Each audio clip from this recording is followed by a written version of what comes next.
Trusted gold buyers మీరు తాకట్టు పెట్టిన బంగారాన్ని విడిపించి ఈ రోజు ఉన్న మార్కెట్ ధరకు కొనబడను.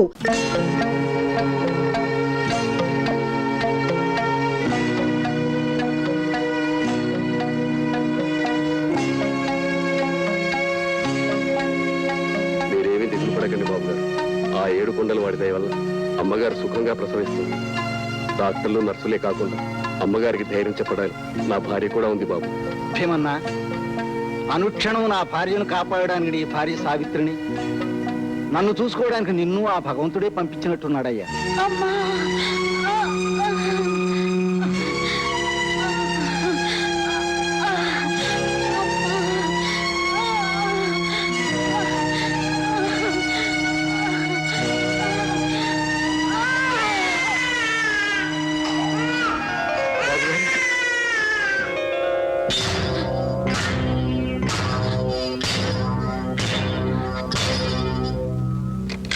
బాబు గారు, అమ్మగారికి మగబిడ్డ పుట్టాడు. కానీ అమ్మగారి పరిస్థితి చాలా ప్రమాదకరం.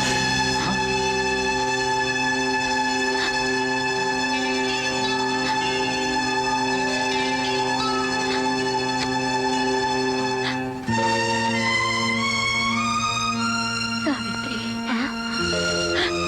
సావిత్రి, నేను వెళ్ళిపోతున్నాను.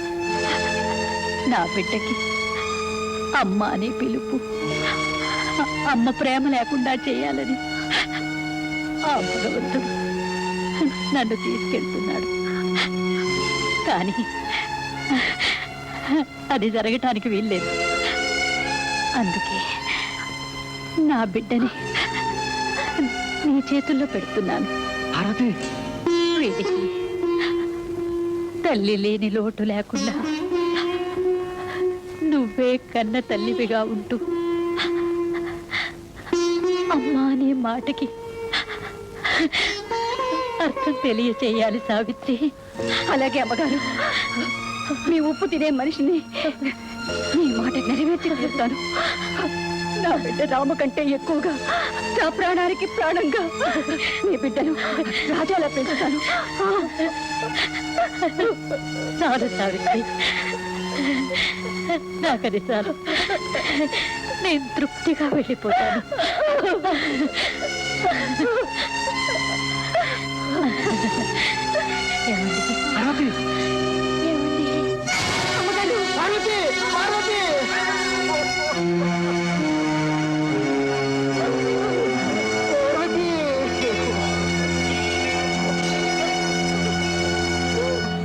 గౌరమ్మ, అమ్మా, రాముకు బుడ్డిపాలు పట్టించు. అదేమిటమ్మగారు, కన్నబిడ్డకు బుట్టిపాలు, పెంపుడు బిడ్డకు మీ పాలునా? గౌరమ్మ, నేను కన్నబిడ్డ కన్నా ఈ పసివాడే నాకెక్కువ. ఎందుకంటే నా మీద ఉన్న నమ్మకంతో, విశ్వాసంతో ఒక తల్లి నా చేతుల్లో పెట్టి వెళ్ళిపోయిన పసివాడమ్మా వీడు. వీడికి తల్లి లేని లోటు తెలియకుండా పెంచడం నా బాధ్యత. అందుకే జమీందారు బాబు వీడిని తన దగ్గర కాకుండా నా ఇంట్లో నా దగ్గర ఉంచారు. గౌరమ్మ, అమ్మగారు,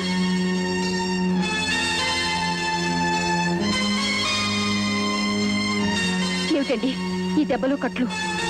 ఇవాళ మళ్ళీ అయ్యగారి మీద హత్యా ప్రయత్నం జరిగింది సావిత్రి. మీరు అడ్డుపడ్డారు, దెబ్బలు తిన్నారు. ఇలా అస్తమానం మీ ప్రాణాల మీదకు తెచ్చుకునే బదులు ఆయన తమ్ముడు భుజంగరావుని పోలీసులు పట్టించకూడదు?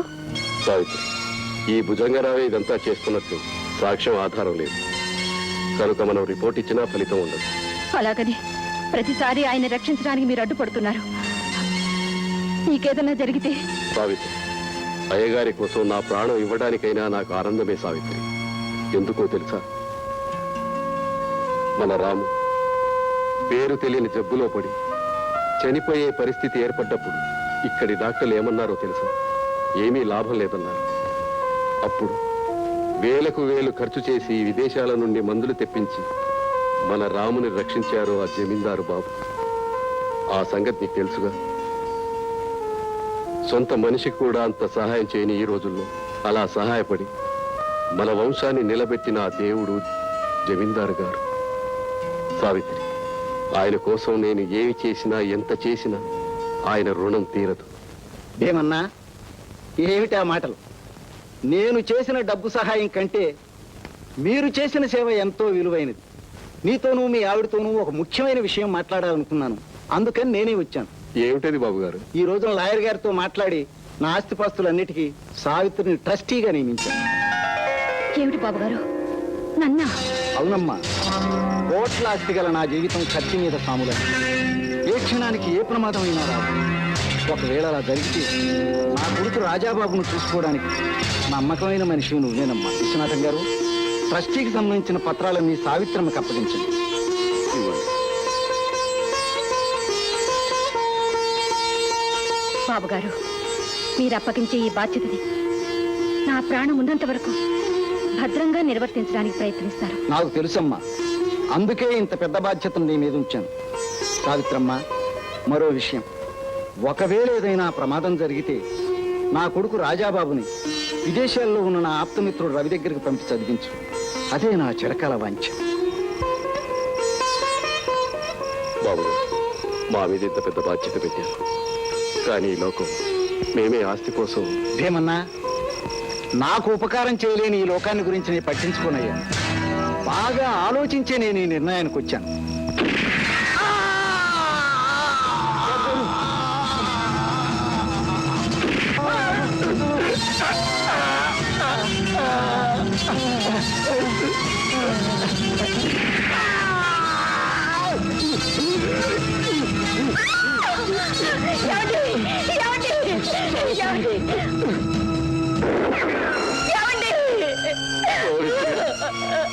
ఆ దుర్మార్గులు అనుకున్నంత పని చేశారు. నా ప్రాణం అడ్డు వేసి కూడా బాబు గారిని రక్షించుకోలేకపోయాను. ఇక నా బాధ్యత నువ్వు పూర్తి చేయాలి. రాజాబాబును నీ కళ్ళలో పెట్టుకొని పెంచి పెద్ద చేయాలి.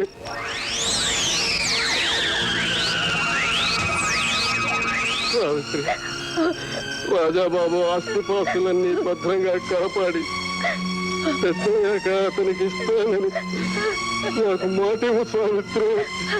మీ మాట ప్రకారమే మన రాము కంటే ఎక్కువగా రాజాను చూసుకుంటాను. అన్నీ పోయినా సరే రాజాబాబును మాత్రం పోగొట్టుకోను. విశ్వనాథ్ గారు, రాజాబాబుని కలిసి తీసుకువెళ్ళండి. మిమ్మల్ని ఈ పరిస్థితిలో వదిలి ముందు నేను చెప్పినట్టు చేయండి. అలాగే. సావిత్రి, సావిత్రి, మన రాముని చింతపల్లిలో ఉన్న మా నాన్న ధర్మన దగ్గరికి పంపించు. మనం అయ్యగారి ఉప్పు తిన్నాం, అందుకు ఆయన రుణం తీర్చుకోవాలి సావిత్రి.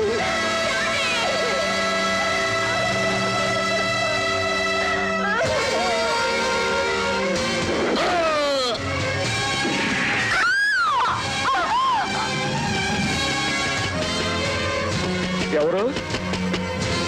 వస్తున్నా వస్తున్నా.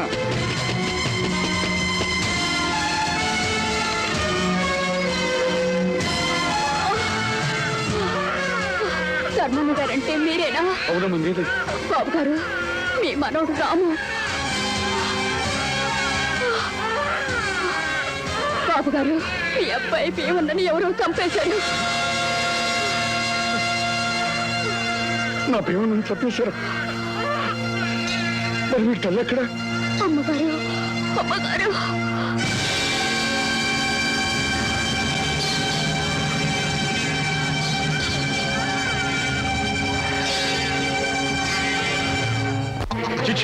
పాపిస్తున్నాను. ఇక నీ కట్టుకథలేమి నాతో చెప్పనక్కర్లేదు. ఆడజాతిలోనే తప్పబుట్టావే నువ్వు. ఆనాడు ఆ సావిత్రి యముడితో పోట్లాడి తన భర్త సత్యవంతుణ్ణి తిరిగి తెచ్చుకుంది. కానీ నువ్వు, నిన్ను ప్రేమించి నీ మాయలో పడి కన్న తండ్రిని నన్ను కాదని నిన్ను పెళ్ళాడాడు.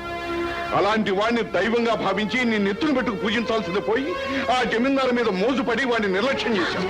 చివరకు దురాశతో భర్తనే బలిగొన్న దౌర్భాగ్యురాలు నువ్వు. మావయ్య గారు, నన్ను ఎన్ని మాటలైనా అనండి, ఏమైనా తిట్టండి. అంతేగాని భర్తను మోసం చేసి ప్రాణం తీశానని మాత్రం నిందించకండి. నేను నిందించక పోయినా లోకం నిన్ను ఈ మాటలే అంటుందే. తక్షణ గంచిపెళ్ళి. మావగారు, లోకానికి చెవులు తప్ప కళ్ళు లేవు. ఒక మనిషిని అన్యాయంగా వేలెత్తి చూపించడం దానికి అనాదిగా ఉన్న అలవాటు. నా బిడ్డ సాక్షిగా నేను చెబుతున్నాను, నేనే పాపం చేయలేదు. ఆ విషయం తండ్రికి తెలుసు, నా నుంచి దూరమైన ఆయనకి తెలుసు. ఈ లోకంలో 10 మంది మధ్య తలెత్తుకు బ్రతకాల్సిన వాడిని నిన్ను చెరదీసి తలవంపులు తెచ్చుకోలేను. వెళ్ళిపో. మా ఇంటిని మా ఇంటి పేరుని మమ్మల్ని మర్చిపోయి నీ తాను చూసుకో. మీ అబ్బాయి గారే వెళ్ళిపోయిన తరువాత నాకు మీ నీడలో ఉండే అర్హత కూడా లేదు. కానీ వెళ్ళిపోయే ముందు నేను అడిగేది ఒక్కటే, ఒక్కసారి నా కన్న బిడ్డని కళ్ళారా చూడనివ్వండి. వీడు మా వంశానికి వారసుడు, నా కొడుకు రక్తం పంచు పుట్టినవాడు. వీడిని నువ్వు చూడడం కాదు కదా, నీ నీడ కూడా వీడి మీద పడ్డానికి వీల్లేదు. అంతేకాదు, నువ్వు తల్లివనే మాట వాడికి ఏనాటికి తెలియకూడదు. ఎందుకో తెలుసా? చెడ్డ పేరు తెచ్చుకున్న కొడుకును తల్లి భరించగలదు కానీ చెడ్డ పేరు తెచ్చుకున్న తల్లిని కొడుకు భరించలేదు. 10 మంది నీ గురించి 10 మాట్లాడుతుంటే ఆ పసిహృదయం బాధపడుతుంది. అందుకే నువ్వు తల్లివనే నిజం వాడికి తెలియకూడదు. నేనే తప్పు చేశానో నాకు తెలియదు, కానీ నాకు ఈ శిక్ష విధించారు. తండ్రి తర్వాత తండ్రి లాంటి మిమ్మల్ని ఇదివరకే పోగొట్టుకున్నాను. కట్టుకున్న వాడిని శాశ్వతంగా పోగొట్టుకున్నాను. ఇప్పుడు కన్నవానికి కూడా లేని దాన్ని అవుతున్నాను. నిజానికి నాలాంటి ఆడ బ్రతకడమే అనవసరం.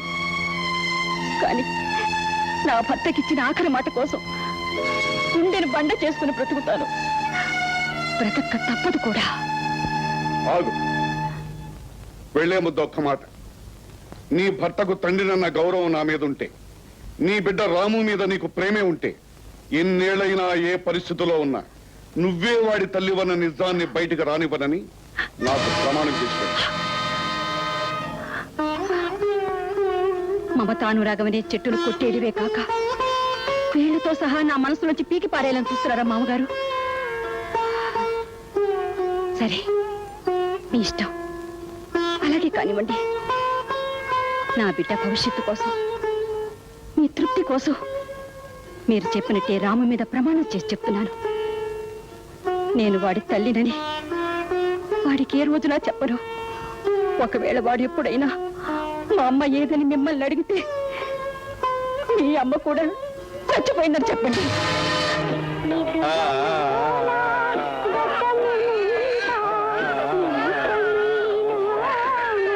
లడ్డు లడ్డు ఆనమ్మా, లడ్డు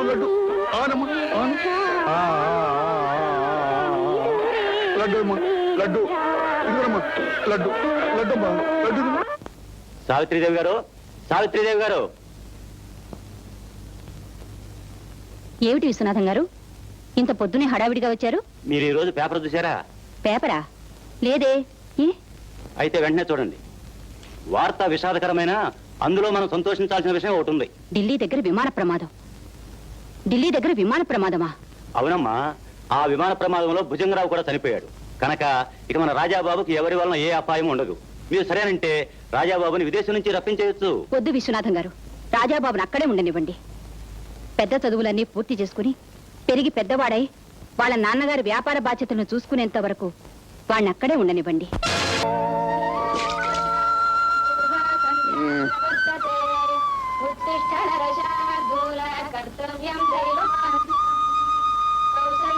రే బాబు, రాము, నా బంగారు కొండ లేవరా నాయనా.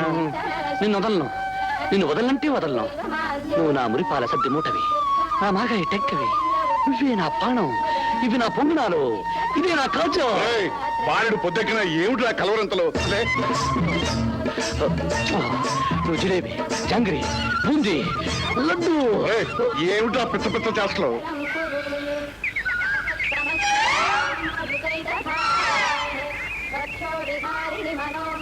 సదియ్య కలగంటున్నానా తాతయ్య? ఆ తలగడ పట్టుకుని నువ్వే నా చద్ది ముట్టది, నువ్వే నా మాగాయి టంకివి, నిన్ను వదలను అంటున్నావు. కల్లో నువ్వు కౌగులించుకుంది ఎవరిరా? ఓలంబో, ఓ నాయనో, నేను చెప్పను, నా సిక్కెత్తందా. నా ముందు నీకు సిక్కెత్తురా. చెప్పరా, ఎవరది? అది అది చెప్పేయమంటావా? చెప్పరా. నువ్వేనా లడ్డు తాత? నేనా? అవును లడ్డు, నువ్వేమో నన్ను వదిలి వెళ్ళిపోతున్నావట. నేనేమో నీ చంకకి గట్టిగా వాటేసుకుని నన్ను వదిలి వెళ్ళిపోవద్దు లడ్డు, నువ్వు లేకపోతే నేను బతకలేను లడ్డు, నువ్వు ఉండిపో లడ్డు అంటున్నానట. కర్మరా కర్మ. వయసు వచ్చిన నీలాంటి వాడి కళల్లో తాతలు మామలు రావటం ఏమిట్రా? నీ వయసులో మనసు మత్తుగా ఉండాలిరా, ఆలోచనలు చిలిపిగా ఉండాలిరా, కోరికలు తీయగా ఉండాలిరా. ఉందిగా, నా మనసులో తీయటి కోరికుంది. నిజంగానే? అవును లడ్డు. ఏమిటది?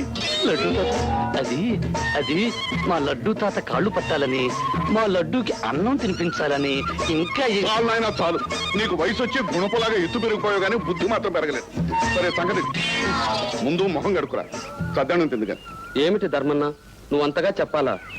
మీ రాముని స్వశక్తి మీద బ్రతకడానికి పట్నం పంపిస్తున్నావంటే మా అందరికీ కూడా సంతోషమే కదయ్యా. పట్నంలో నా మేనల్లుడు కనకారావు గారికి నేను ఉత్తరం రాసిస్తాను. వాడు మీ రాముడికి స్నేహితుడే కనుక తప్పకుండా ఏదో ఉద్యోగం మీ వాడికి చూసి పెడతాడు. మీరు చేస్తున్న ఈ సాయానికి జీవితాంతం మీకు రుణపడి ఉంటాను మున్సబ్ గారు. లడ్డు తాత, నువ్వు ఆ మున్సబుతో మాట్లాడడం అంతా నేను ఈ స్తంభం చాటు నుంచి విన్నాను. నువ్వేమో నన్ను పట్నం పంపిస్తావా? ఆ కనకారావు గాడేమో నాకు ఉద్యోగం ఇప్పిస్తాడా? ఈ ముండమూపి మున్సబు నాకు ఉత్తరం ఇస్తాడా? ఒరే రాము, ఎంతకాలం అని ఇలా నన్ను ఎత్తుకుని ఉంటావు? ఏ, నేను ఎత్తేమన్నా మేడ అటక? దాని మీద ఎందుకుంటాను? నేను నీ సంఖలో ఉంటాను. ఒరే, లోకం గురించి తెలుసుకోకుండా ఆడపిల్లలాగా నా దగ్గరే ఉండి సంకలం ఉంటారా? పట్నం వెళ్ళి నీ కాళ్ళ మీద నువ్వు నిలబడటం నేర్చుకోవాలరా. ఇప్పుడు నేను ఉంచుండేది నా కాళ్ళు కాదేంటి, నీ కాళ్ళ? అది కాదురా, నువ్వు పట్నం వెళ్ళి. నేను వెళ్ళను లడ్డు. నీకు అంతగా పంపించాలని ముచ్చటగా ఉంటే మన పెరట్లో ఉండే గేదెను, లేకపోతే వీధిలో తిరిగే గుడ్డి కుక్క పిల్లను పంపించు. కావాలంటే నేను సాయం చేస్తా. అంతేగాని నేను మాత్రం మా లడ్డు తాతను వదిలి వెళ్ళను. తుమ్మ జిగుర్లా అతుక్కుని ఉంటాను. సరే సరే, నేను ఎంతో ఆశపడ్డాను, ఎన్నో కలలు కన్నాను. మా రాముడు పట్నం వెళతాడు, ఉద్యోగం సంపాదించుకొని మగవాడనిపించుకుంటాడు, నాకు బోలుడంత పేరు ప్రతిష్ట తీసుకొస్తాడు. అప్పుడు నేను ఊళ్ళో అందరి మధ్య మీసం మిలేసి నా మనవడు ఎంత గొప్పవాడో అర్థమైందా అని గర్వంగా చెప్పుకుందాం అనుకున్నాను. నిన్ను ప్రయోజకుడుగా చూసే అదృష్టం నాకు ఆ పైవాడి నుంచి కబురొచ్చే వరకు లేదనుకుంటాను. అంత మాట అనుకో లడ్డు తాత. ఒకవేళ నీకు పైవాడి నుంచి కబురేగాని వస్తే నేను వెళ్తాను. మా తాతయ్యకు బదులుగా నేను వచ్చాను అని ఆ భగవంతుడికి చెప్తాను. లడ్డు తాత, నా మీద నువ్వు ఇన్ని ఆశలు పెట్టుకున్నావని నాకు ఇప్పుడే తెలిసింది. నువ్వు చెప్పినట్టుగానే నేను పట్నం వెళ్తాను. నా కాళ్ళ మీద నేనే నిలబడతాను. నీకు మంచి పేరు సంపాదించి పెడతాను. సంతోషమైన లడ్డు తాత? సంతోషం లడ్డు తాత. తాతయ్య, నువ్వు చెప్పినట్టుగానే పట్నం వెళ్ళి నా కాళ్ళ మీద నేను నిలబడతాను. నువ్వు చక్కగా అందరి ముందు మీసాలు తిప్పి నా పేరు గొప్పగా చెప్పేటట్టు చేస్తాను. అలాగే బాబు, వెళ్ళు. అక్కడికి వెళ్ళిన తర్వాత ముఖ్యంగా 3 విషయాలు గుర్తుంచుకో. 1, ఎవరు ఉప్పు తింటున్నావో వారికి విశ్వాసపాత్రుడు అయి ఉండాలి. 2, పరాయాడదాన్ని పరాయి సొమ్మును కన్నెత్తి చూడకూడదు. 3, అన్యాయానికి ఎప్పుడూ తల వంచకూడదు. వెళ్ళు బాబు, వెళ్ళు. తాతయ్య, వెళ్ళు బాబు. తాతయ్య, వెళ్ళిరా బాబు, వెళ్ళు వెళ్ళు. తాతయ్య వెళ్ళిరానా? అబ్బా, పదే పదే నువ్వు తాతయ్య వెళ్ళిరానా తాతయ్య వెళ్ళిరానా అంటే నేనే నిన్ను బలవంతాన ఆపవలసి వస్తుంది. వెళ్ళిరా బాబు, వెళ్ళిరా.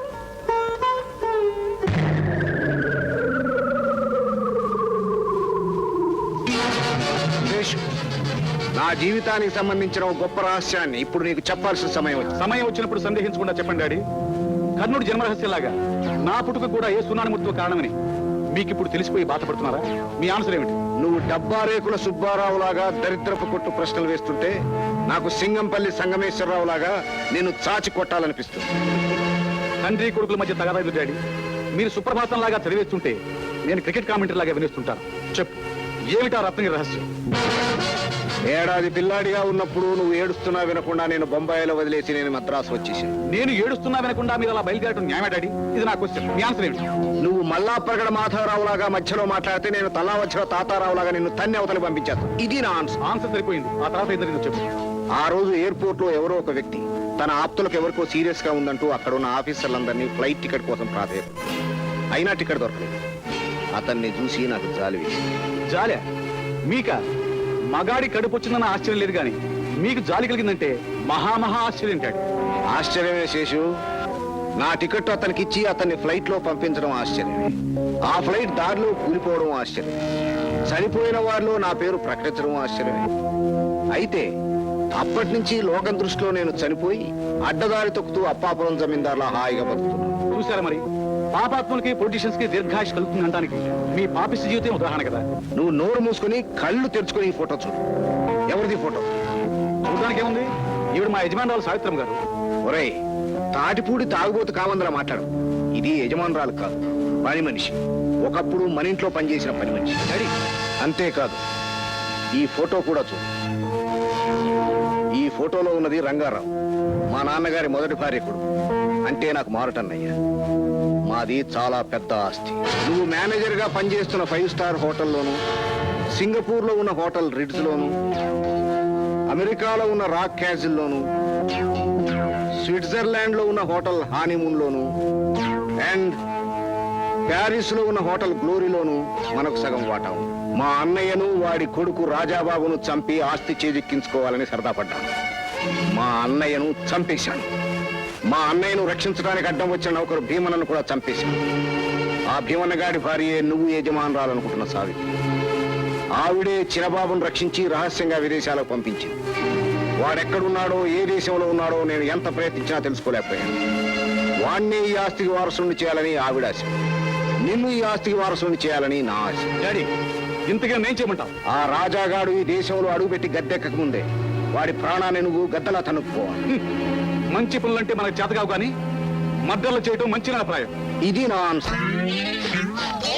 జీళ్ళు అమ్ముకునేవాడు జిల్లా కలెక్టర్ అవుదాం అనుకున్నట్టు నీకు ఉద్యోగం చేద్దామన్న ఐడియా రావటం ఏమిటి? అయస్కాంతానికి ఐరన్ రాడ్ తగులుకున్నట్టు నువ్వు నన్ను తగులుకోవటం ఏమిటి? అట్టా అంటావేంటయ్యా మొగడ? నాలాంటి ఒడ్డు పొడుగు ఉన్న మొగాళ్ళకి నిమిషాల మీద ఉద్యోగం ఇప్పిస్తాను నువ్వే కదా మీ మామయ్యతో చెప్పావు. ఇదిగో, రాబోయే ఎలక్షన్ లో కాబోయే ఎమ్మెల్యే లాగా మా మామయ్యతో ఏదో కూశాననుకో, అంత మాత్రం నువ్వు తిన్నగా వాలిపోవటమేనా? ఎమ్మెల్యేలు బిఏలు చదివిన వాళ్ళే ఇక్కడ తెట్ట పెప్పెమ్మ అంటున్నారు. నేను అవేం చదవలేదు కాబట్టి నాకు ఉద్యోగం దొరకచ్చుగా. నీ తలపాగాకి తోడు మళ్ళీ లాజిక్ కోటి. అవునయ్యా, నువ్వు ఈ బట్టలతో ఉద్యోగానికి బయలుదేరితే మారు వేషంలో వచ్చిన మాయల్ పకీరు అనుకుని ఎవడో నిన్ను క్లిక్ అనిపించాడు. ఎవరికే అంత కలీజా ఉంది? నీ అమ్మ కాలుతో దంటే కాకినాడ వెళ్ళి పడతాడు.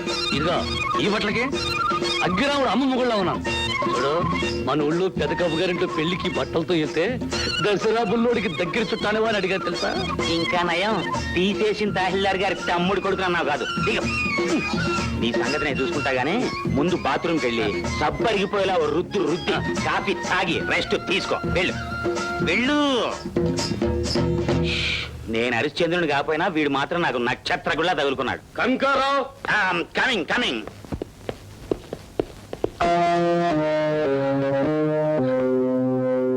హలో సార్, మీకు ఫోటోలు తీయాలా? డబ్బులు లేకుండా తీస్తాను. మళ్ళీ ఎందుకురా నాకు ఫోటోలు తీయడం? నేను ఆ దగా చంద్ గారి పిల్లం కలిసి ఉంటే చాటు నుంచి ఉండి తీసావు ఫోటోలు. అది కడగలేదండి. కడగాలేదా? కడిగి ఉంటే ఈ పట్టి నిన్ను ఉచ్చి పారేది. ఫిల్మ్ ఎక్కడ? కెమెరాలో. కెమెరా ఎక్కడ? టేబుల్ మీద. టేబుల్ ఎక్కడ? భూమి మీద. భూమి ఎక్కడ బే? మూల. మూల ఎక్కడ? ఇక్కడ. ఆ? తెరవద్దు తెరవద్దు.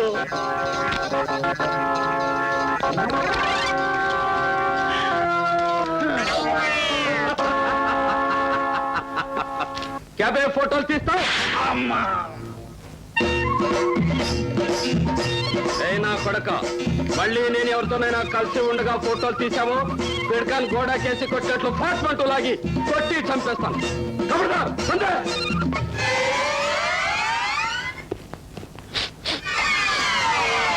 వాడు నా ప్రాణ స్నేహితుడు. ఈ పట్టణంలో ప్రాణ స్నేహితులు అందరూ తంతాను పొడుస్తానని అంటారు. కనకరావు, ఏ కనకరావు, కమింగ్ కమింగ్. రే కనకరావు, ఫోటోలు తీసావు?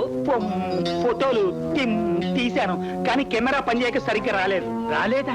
అరే బేవకూఫ్, నీ మీద నమ్మకంతో పిల్లల మీద విడాకులు దావా చేసేసాం, లాయర్లకి ఫీజులు ఇచ్చేసాం, కోర్టు బంటుతులకి మామూలు ఇచ్చేసాం, రెండో పిల్లలకి సెటప్ చేసేసాం. రాలేదంటావు బే? అంటే నేరం నాది కాదు, కెమెరాది. ఎక్కడ కెమెరా? టేబుల్ మీద. ఎక్కడ టేబుల్? భూమి మీద. ఎక్కడ భూమి? మూల మీద. ఎక్కడ మూల బే? ఇక్కడ. నా పనిముట్టు పొద్దు.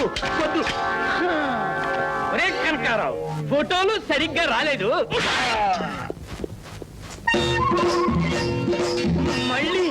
నీది ముఖం నాకి చూపించామంటే నీది చర్మం ఒలిచి నాకి చెప్పుడు పుట్టించుకుంటాను దేవకు.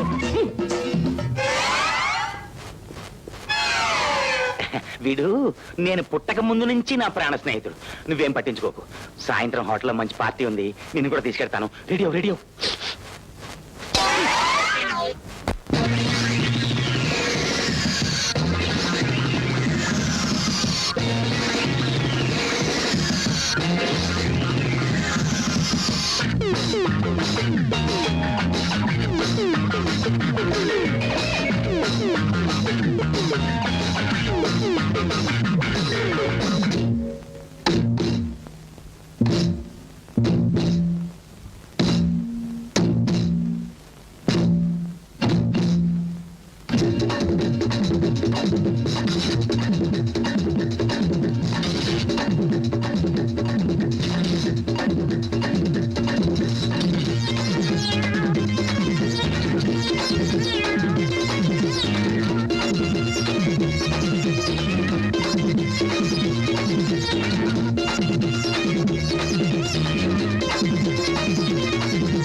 కిషోర్, ఇవాళ పార్టీకి ఇంతమంది రావడానికి కారణం నీ పాట వినాలనే. Thank you, thank you.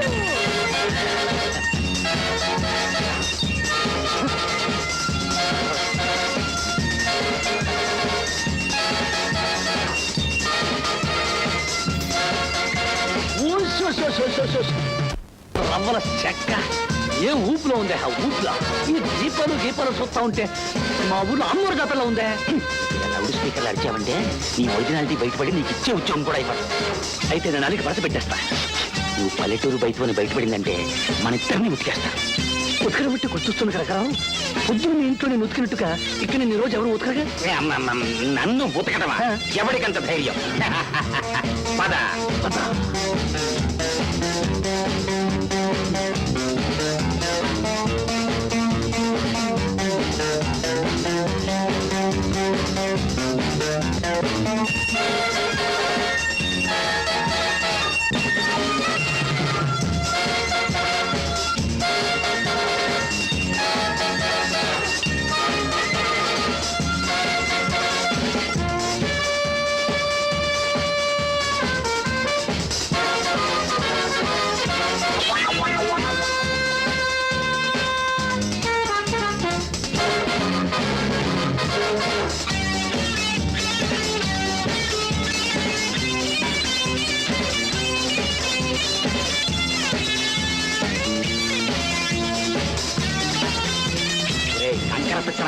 అన్నీ తీసుకోకూడదు, ఒక్కటే తీసుకోవాలి.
మిస్టర్ కిషోర్ నీ ప్రోగ్రాం ప్రారంభించాలి. మైకంలో ఉన్నాను మన్నించాలి మనసులే. అలాంటి కుదరదు, నువ్వు పాడాలి. పాడాల్సిందేనా? పాడాల్సిందేనా? పాడమంటే పాడేది పాట కాదు. ఏయ్, నీ పాట కోసం అందరూ ఎదురు చూస్తున్నారు, నువ్వు పాడు. I don't Singh. కావాలంటే నా ఫ్రెండ్ సంగీత సామ్రాట్ ఈ గాన కోకిల గారు పాడతారు. నేను గాన కోకిల్ని కాదు, మా ఊళ్ళో గాన కాకి. నేను పాడలేను. Nothing doing. నువ్వు పాడాలి. Come on, start. ఏదో ఒకటి కూసేరా. కుయ్యడానికి నేను ఏమన్నా కొడుకు పుంచునా? అబ్బా, ఒరేయ్, నవల కాదు, పాడు. నేను మాడలేను. పాడాలి. ఒరేయ్, పాడి తీరాలి. నేను మాడలేను రే. నేను చెప్పేది వినిపించుకోను. అయ్యో, నవల కాదు. అది కాదురా. ఒరేయ్, నన్ను వదిలేరా? మా ఊరు వెళ్ళిపోతాను. మా లడ్డు తాత వెళ్ళిపోతాను. నన్ను వదిలేరా బాబు? అసలు పైకి అయ్యా, మీరందరూ కలిసి చంపు కొడుతున్నారా? అయ్యా, అయ్యా, నన్ను వదిలేరా బాబు? అయ్యా, ప్రాణం అంటే ఉప్పు వస్తాను రా బాబు. నవల నేను బాడలేను రా.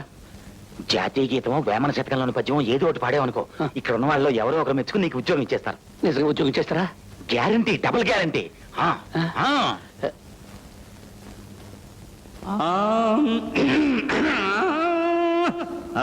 చెప్పులోని రాయి